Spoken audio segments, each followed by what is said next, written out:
topics and opinions expressed in the following show are solely those of the host and their guests and not those of W4CY Radio, its employees, or affiliates.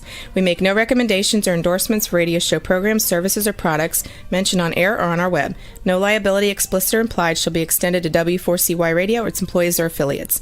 Any questions or comments should be directed to those show hosts. Thank you for choosing W4CY Radio.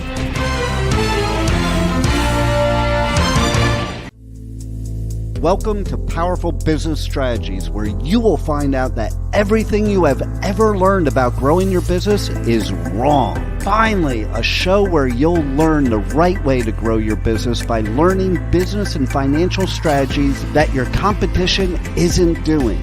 And now, here is your host, President of Next Step CFO, Michael Barbarita. And joining Michael for today's show as an executive moderator is Chuki Obiyo. This is Chuki, and I believe that gratitude is undefeated and growth is about the next step. So it is an honor for me to moderate today's discussion with my good friend, Michael. Michael, how are you? Fantastic, Chuki. How do you apologize to the world that you had technical difficulties to get on the show by now? Well, thank you, Chuki. My name is Michael Barbarita, president of Next Step CFO, and Next Step CFO is a fractional CFO and strategic implementation firm. And our vision is to ensure overwhelmed business owners achieve the time freedom and consistent profits to build a legacy and live the life they desire. And our mission is Next Step CFO is dedicated to guiding small business owners to leveraging their time, exploding their profits, and build a meaningful legacy. And this show, Powerful Business Strategies, and our book of the same name is a step toward accomplishing that vision and mission. So with that, I'd like to hand it back to my co-author and moderator for the show, Chuki Obiyo. Michael, thank you. And to address your question about the technical difficulties, I would just say, look, we are in the business of problem solving, and we just solved that. I mean, right? We solved it elegantly. So look, a quick disclaimer, Michael and I are both affiliated with a number of different organizations, and the business owners, the leaders that will join our roundtable discussion as part of this radio show moving forward will also be affiliated with their organizations. But the views expressed on this show are our own views based on our successful experiences. And my role as a fearless moderator for this radio show is just to ask the right questions to help you as a listener and to help me learn business and financial strategies that the competition isn't doing. And let's kick off with the first question. So look, Michael, the more I learn about your career story, the more inspired I am. Why don't you take a few minutes to just give us a walk down memory lane? Great. Thank you, Chuki. So back in 1999, I just sold my business for I sold my second business successfully in 1999. That was back in the Stone Ages, by the way.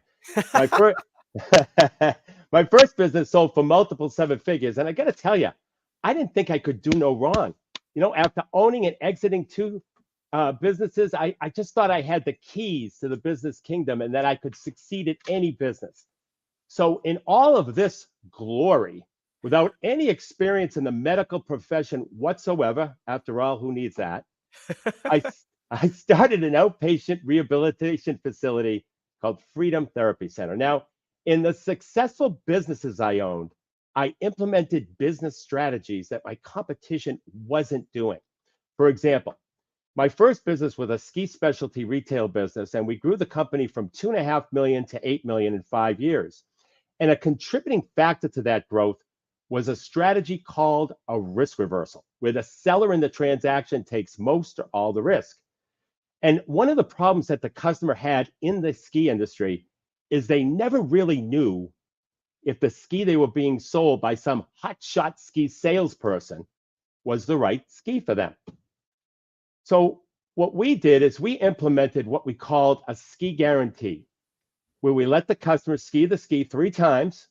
If it wasn't right for them, they could take it back and would refit them with a brand new pair. Now, Chuki, just so you understand, when a pair of bindings goes on a pair of skis, it depreciates substantially, not to mention when it gets skied on. Wow. Yeah. So my employees and managers, as a result of all that, thought I was, going crazy and out of my mind. But I knew there were no competitors that would do it. We sold 8,000 pairs of skis the first year we implemented it, a 25% increase, and only 8 came back. That's remarkable. Yeah, and the next year we sold 11,000 pair, and only 14 came back. Many business owners think that when you're taking a risk by implementing a risk reversal, that it's going to backfire. And I've never seen it backfire, to be honest with you. But then you fast forward to Freedom Therapy Center, where I must have taken these stupid pills or something, because I did exactly what my competition was doing.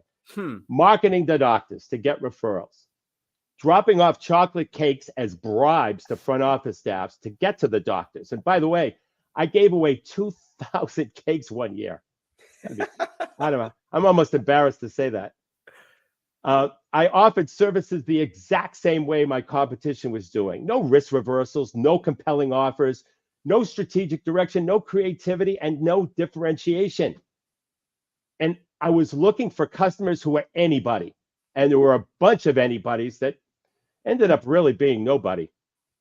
And I'm a financial guy, so I know how to manage cash flow. But despite all that, we were incurring huge, enormous operating losses, and we were hemorrhaging cash. Wow. Every month. Yeah, it's unbelievable. Every month I was going into my savings to fund operating losses. And after a certain point, I promised myself I wouldn't put any more money into the company to fund operating losses. But like every business owner, I broke that promise, and I broke it twice. Thank God I wasn't married. I'd be under the pressure of being told to get a real job. I was staying up nights wondering what I was doing wrong. I was waking up in the middle of the night with cold sweats, worried about cash flow and customers I was losing every day. There were many Wednesdays when there was no money in the company bank account and the payroll due on Friday. Employees were looking for other jobs. They saw a sinking ship. People we owed money to were calling. There was personal liability galore. And then it ended. I fell on my face. Incredible. Have you ever fallen on your face? Yes. Did you stay down in the hope that no one would notice? Wow. Did you care more about what other people would think instead of what you could learn from this?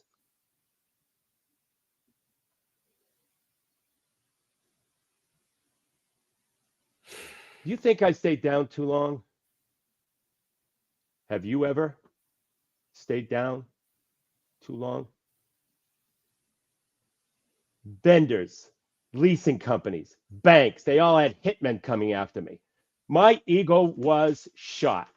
The guy who held the keys to the business kingdom, the guy who sold a business for multiple 7 figures, was facing his most difficult point that he thought he would ever face in a million years. But I learned 2 things. The first thing I learned is that after one falls on their face, the hardest step to take is the step after the fall. Yes. The next step. Yeah, the next step. And so 30 days after I closed Freedom Therapy Center, Next Step CFO was born. And the second thing I learned is you just can't keep doing what your competition is doing.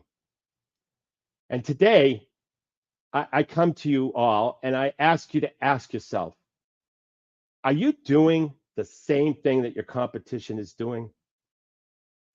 Are you messaging the same way as your competition is messaging?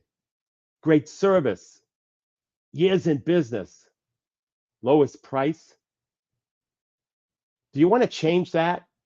Because this show, Powerful Business Strategies, everything you ever learned about growing and building a business is wrong. And it's all about business strategies that your competition isn't doing. And that's what this show is all about.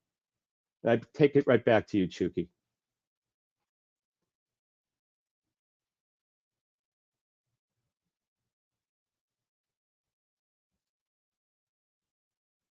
I can't hear you, Chuki. Michael, I'm so inspired. Yeah. Sorry, it's interesting. Okay. One of the reasons why you couldn't hear me, I was lost in my thoughts, to be honest.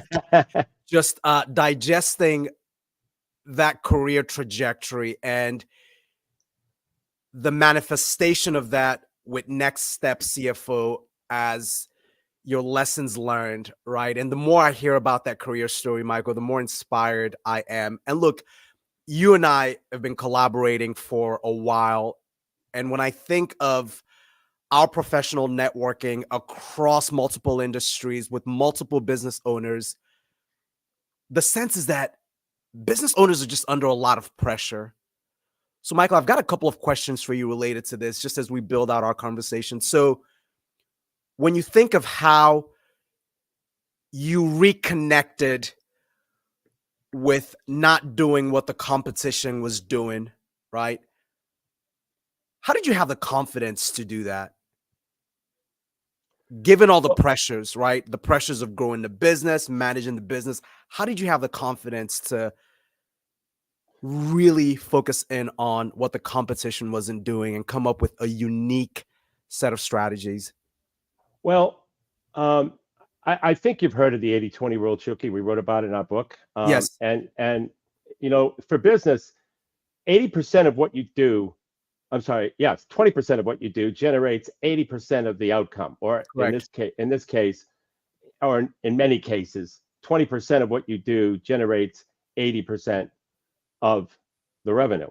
Yes. So, one of the things I looked at specifically, what is it? Because if you look at things like all the things that business owners have to know, it's absolutely overwhelming. You could take all the different slices that we have to know, and then there's subcategories of the subcategories. Yes. I mean, in one particular case, like digital marketing, for example, there are all these things you have to know about social media. There's all these things you have to know about email. There's all these things you have to know about drip campaigns. And so what I tried to do is just break it down into that 20% that essentially generates 80% of the revenue. And so did it give me confidence? It was just a different approach. So because it was a different approach and it made sense to me, that gave me confidence. So it wasn't exactly that the way I went about it with the 80-20 rule gave me confidence. It was just breaking it down into what really important that gave me the confidence. And to our listeners, I want to pick up on that point, Michael, to our listeners, that 80-20 concept is really powerful. And this applies across multiple endeavors and specific to business. Michael, just as you've pointed out, 20% of what a business owner does daily in their business is actually what translates to 80% of revenue impact. I'm fascinated by that, right? So to this point of the claim that we make as part of this show, everything that a business owner has learned about business is wrong, right? Michael, I want to get back to that. And I want to relate that to the 20% that business owners should really focus in on. So a big part of the challenge for a lot of business owners, you referenced digital marketing, is marketing. How do you get the right message to the right prospects, whether those prospects are clients or customers, whether they transact on products or services? So to that point, right, Michael, I mean, what are things that we've learned about marketing that are wrong? Well, I'm glad you mentioned that, Chuki, because one of the things that I talked about at the end of my opening was what I call "I hope so" marketing. Yeah, and what "I hope so" marketing is, it's all of these little, I'm going to call it, whether it's taglines or sayings that the customer is saying to themselves, well, I hope so. In other words, if a customer is going to make a purchase and you're saying that you have the largest selection, well, if I'm going to make a purchase from you, I hope so. I hope you have the largest selection. if you're saying you're the most professional, I hope you're the most professional. You say we are of the highest quality. Well, my God, if you're a customer, why would you go to a place that doesn't offer high quality? So this is what we mean. And this is what, and years experience, lowest prices, honest and sincere, all of these things, the customer is saying to themselves, I hope so.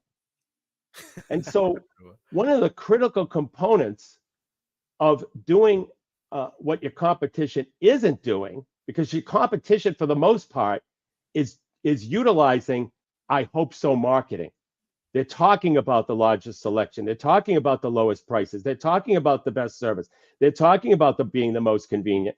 They're talking about being in business for 40, 50, 60 years. Those are the things that they're talking about that everybody's talking about. So what we found in our research and in our businesses is that the way we separate ourselves from our competition, or one way that we separate ourselves and we're not doing what our competition is doing, is by utilizing something called the conversion formula. Oh, wow. Yeah. And the conversion formula is designed to convert prospects into sales. And I'll go over some of the just basic components of it.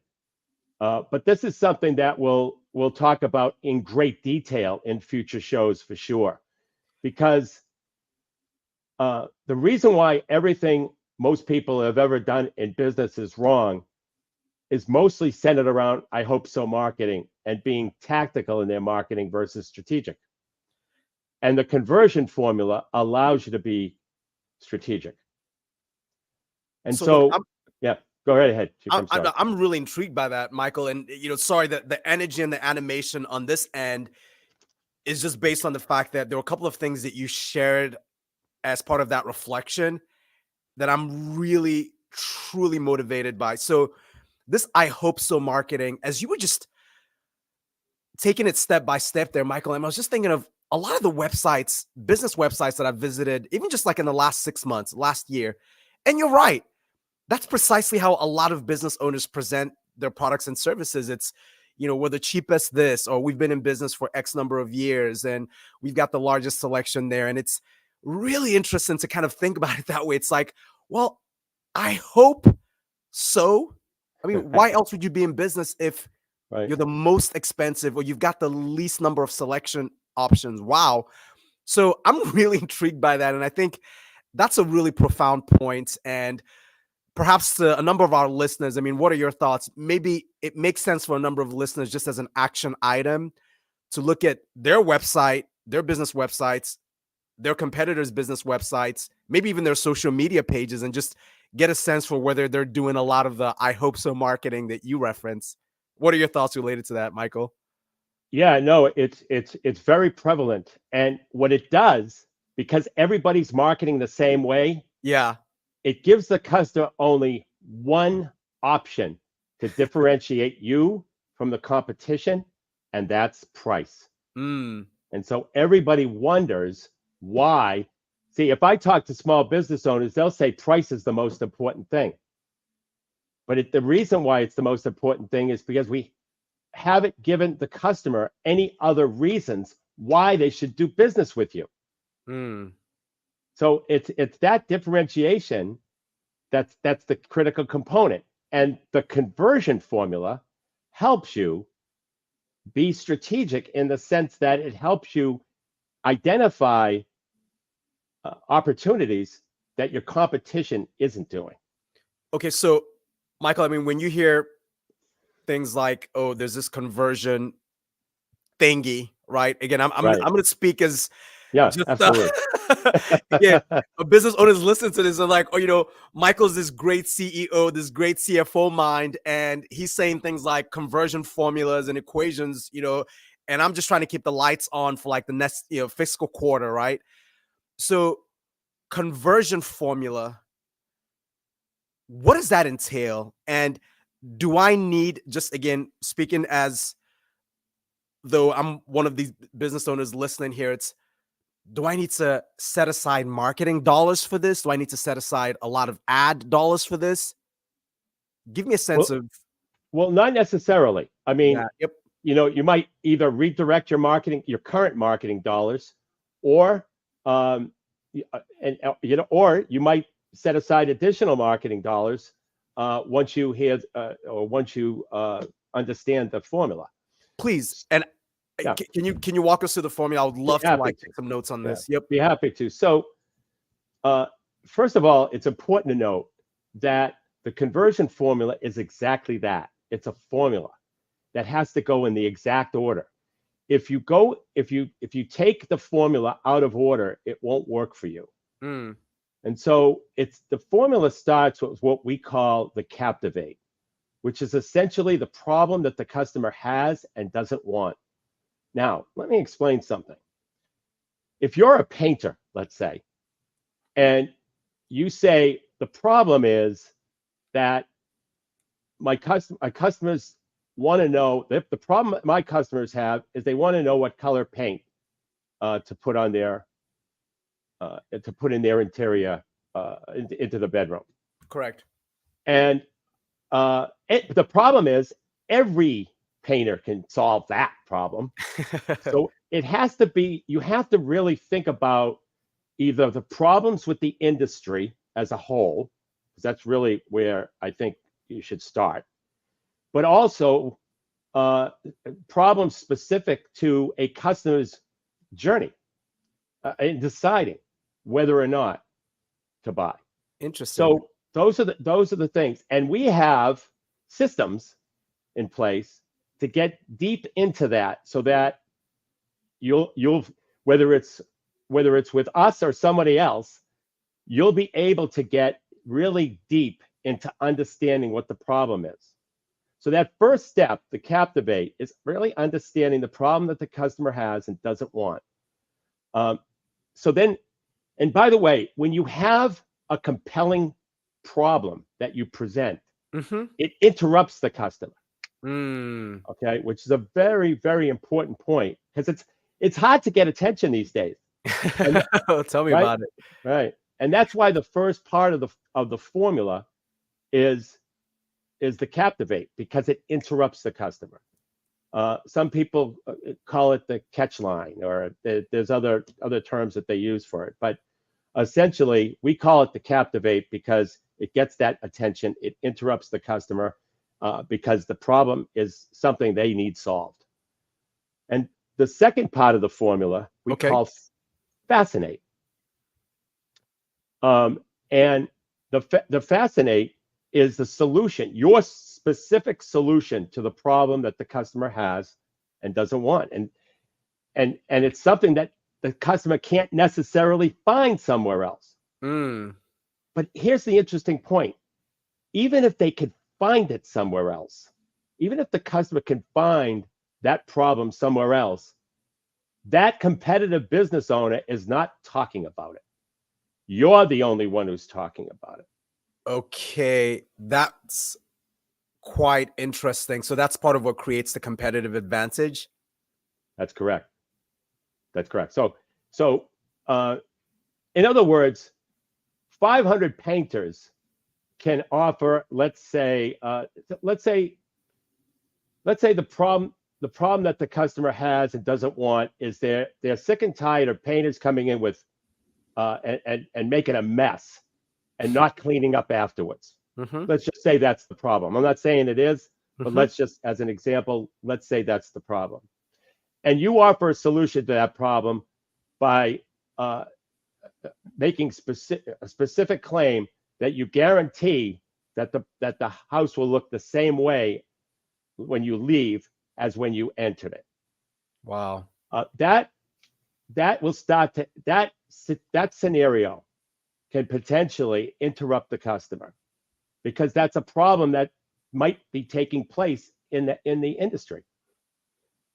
So that's the key element, and those two components together, the captivate and fascinate, are called position of market dominance. And without that, you can never complete the rest of the formula. Okay, I want to pick up on something you said. Yep. About just using that painter example. And we have quite a number of tradespeople that listen to this show, right? So people in the trades, painters, plumbers. And one of the things that they may be reflecting on is Michael describing an emotional problem? Well, normally it is. Interesting. People make buying decisions emotionally and then back them up logically. So that they feel good about it. Yeah. But usually the decision is made emotionally, and we believe that the conversion formula, especially the first two components, which once again is the position of market dominance, we believe that those first two components can differentiate yourself from your competitors and can interrupt the customer. Interesting. And when I hear that phrase, position of market dominance, it connects me back to something you said earlier, Michael, about this business owner and her team, or this business owner and his team. They've identified a problem in the industry that's got some emotional content, and they're addressing that problem in a way that the competition isn't addressing that problem. So just by the function of doing that, Michael, they've created this position where they could dominate, because in some ways they've set the terms of engagement. Is that part of why this becomes a position of market dominance? Right. And the fact that, when I said earlier that it's difficult to get people's attention. Yes. Today. I mean, there's so many things. How many messages do you think? I mean, just this morning I got 100 emails. How many messages does the average business owner get bombarded with on a daily basis, and the average customer? Yes. And so there's got to be a way to differentiate ourselves, and we've seen this has worked time and time again, but you need to identify that problem, which is the key component and the key differentiator, and what's going to make it work or not. If you identify a problem that everybody can solve, and it's kind of commonplace that everybody can solve, like any painter can pick a color paint, then it's just that's not really the problem that the customer has. Whereas if you're going to make a mess of their house, that's a problem. If the industry is known for making messes of a house, then that's a problem, and they want to know the solution to that problem. They want to choose a vendor that's going to solve that. Yeah, it is. It's remarkable, Michael, when you think about just some of the implications of what you've just shared, right? Just this idea of how you've kind of carved out this space in an industry, this space in the marketplace where you're dominating, right? As a small business owner, as a medium-sized business owner. Now, let's say a business owner gets that right. Let's say, and I took some notes on this, so they get the captivate right, they get the fascinate right. So they've interrupted, and now they've engaged these prospective customers, prospective clients that have that problem, right? What's next? Like what would be a good next step after that? Right. So if you have an effective captivate and fascinate, now you've got their attention. Now you have the time to what we call the educate. So the third step in the process in the formula is to educate. And that educate, it could be a minute. Now you have a minute, 2 minutes, 3 minutes to really go into detail on how you go about solving that problem. So, for example, after the painter explained that he'll leave the house in the same condition as he found it. Yep. Maybe he talks about wearing those booties.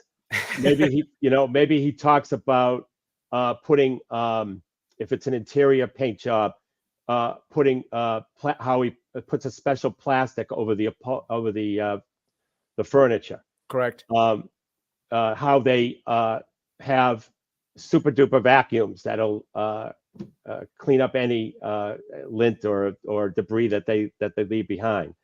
So they go into that detail, so to speak.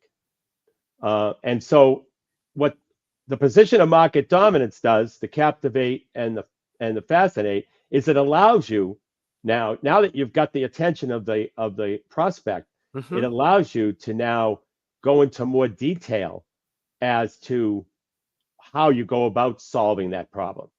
So you still don't go into the great service and the lowest prices and the largest selection and all that kind of stuff. You don't bother going into that.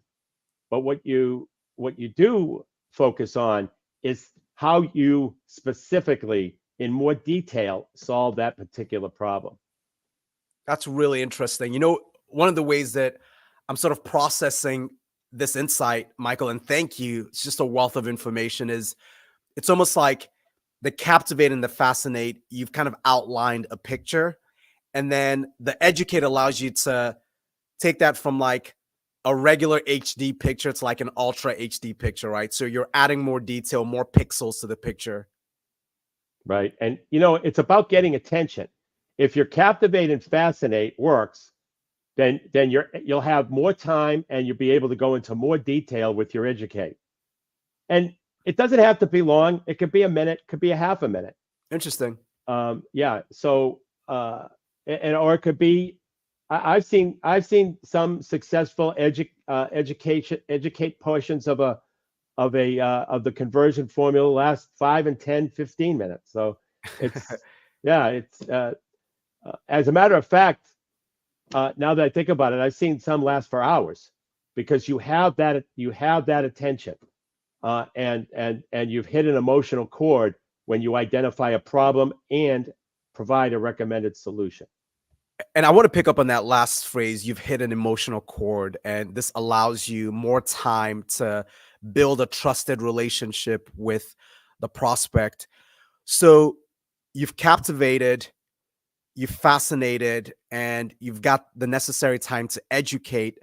A lot of business owners, again, going back to your story, Michael, they'll say things like, well, look, I've got payroll in a couple of weeks and I've got to get my guys, again, just using the painter as an example, I've got to get paint jobs. Like I need to make offers.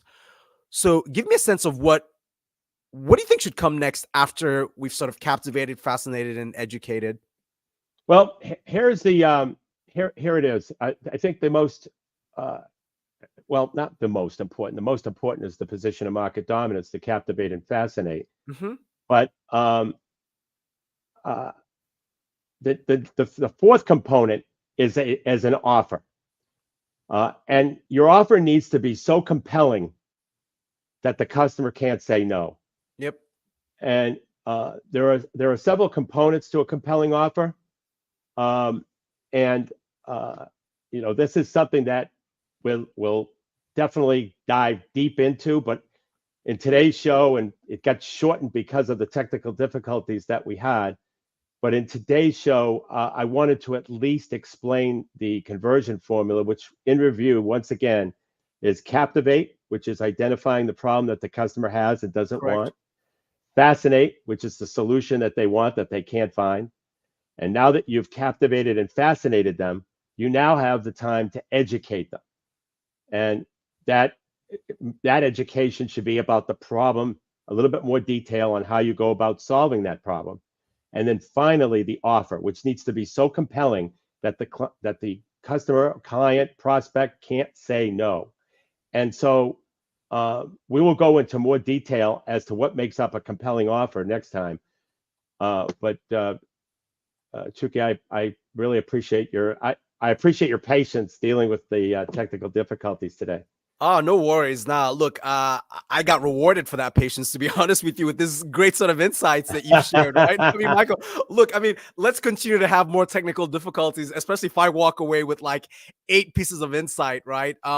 That is fascinating. Like I would get into that kind of a transaction. You know, it's funny, and I know we'll wrap up here in a minute.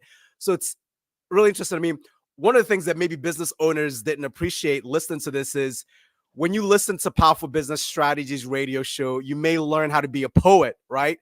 Where you can rhyme your words in the best way, right?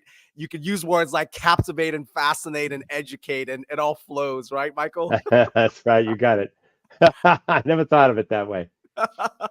That's great. Look, as a recap, 2 takeaways for me from today's episode. 1, just a reconnection, Michael, with your career story. Very, very inspiring. And then 2, the concept of the conversion equation and the conversion formula. So thank you. In the next episode, I look forward to going a little bit deeper on some questions related to that. Sound good? Excellent. So, Chuki, and one other thing I want to mention. So to get a copy of the book, Powerful Business Strategies, you can simply go to our website, www.nextstepcfo.net. It's totally complimentary. And until next Monday at noon Eastern time, for Chuki Obiyo, my name is Michael Barbarita. And remember, don't keep doing what your competition is doing. You have been listening to Powerful Business Strategies, finding out that everything you ever learned about growing your business is wrong. Tune in next week and every week at noon Eastern Time on W4CY Radio with your host, Michael Barbarita of Next Step CFO and moderator Chuki Obiyo.